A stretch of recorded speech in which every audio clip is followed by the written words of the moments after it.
Batzutan pentsatzen dugu pertsona batzuek ezin dutela zeo zer egin, baina mugak bakarrik daude gure burmuinean.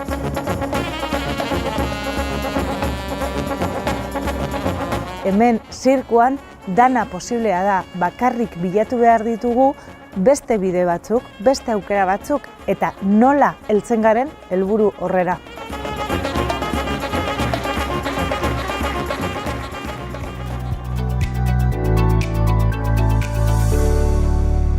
Y uno de los objetivos principales es trabajar la inclusión de estos jóvenes en la sociedad, ¿no? Que se reconozca pues, todo su esfuerzo y todo el trabajo que hacen.